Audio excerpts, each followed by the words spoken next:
A finales del siglo XVIII, los conflictos que sostenía la corona española con el dominio británico por el control de las colonias de ultramar provocaron la extracción excesiva de recursos provenientes de los territorios americanos.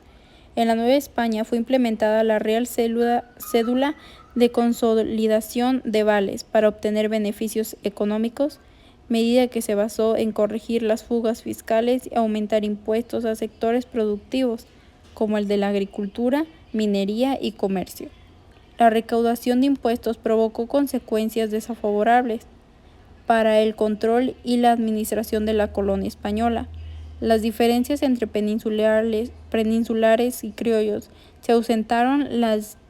ideas liberales e ilustradas comenzaron a propagarse e influir en grupos de origen criollo que ejercían influencia en el orden público, la administración del gobierno y la iglesia. El 14 de julio de 1808 llegaron a la colonia americana las noticias de la renuncia de Fernando VII y Carlos IV al trono de España, que significaron la desaparición de la legítima autoridad. El Ayuntamiento de la Ciudad de México, en representación de todo el reino, entregó al virrey un memorial para que las renuncias fueran nulas por haber sido arrancadas por la violencia. Los oidores propusieron que se reuniera una junta de las principales autoridades de la ciudad. El licenciado Francisco Primo de Verdad y Ramos sindicó el ayuntamiento, planteó la necesidad de formar un gobierno provincial y propuso desconocer a las juntas peninsulares. El 12 de agosto, el virrey José Joaquín Vicente de Iturriguay ordenó que no se obedeciera a ninguna junta peninsular a menos que fuera creada por Fernando VII, con lo cual, estando el monarca prisionero, se desligaba de toda autoridad en España. La noche del 15 de septiembre de 1808, Gabriel de Yermo, con 300 hombres y en la complicidad con la guardia del palacio, hicieron presión al virrey Iturrigaray. Mientras tanto, los oidores, el arzobispo y otros notables, reunidos en la sala de acuerdos, declararon su separación del cargo y nombraron al mariscal de campo, Pedro Garibay, para sustituirlo. El 19 de julio de 1809, el arzobispo de México, Francisco Javier de Limaza y un Beaumont, sustituyó al virrey Pedro de Garibay en el virreinato por instrucciones de la Junta Suprema de Sevilla. En 1810, los franceses ocuparon la mayor parte de España y se constituyó una regencia.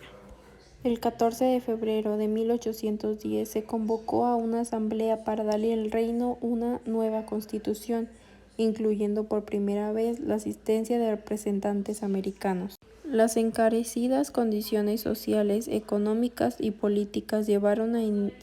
incitar ideas sobre desconocer a las autoridades virreinales e instalar en su lugar una junta de gobierno provincial, hasta que fuera restablecido en el entorno el monarca Fernando VII. El pueblo de Dolores, el cura Miguel Hidalgo y Costilla, con un grupo de criollos, entre quienes figuraban los capitanes del régimen de dragones provinciales de la reina, Ignacio Allende y Juan Aldama, comenzaron a conspirar en casa del corregidor de Querétaro, don Miguel Domínguez. Con estas reuniones, finalmente lograron desatar el movimiento de la Guerra de Independencia. Al principio se integró por campesinos, agrícolas, mineros y trabajadores de las haciendas sin ningún conocimiento castrense.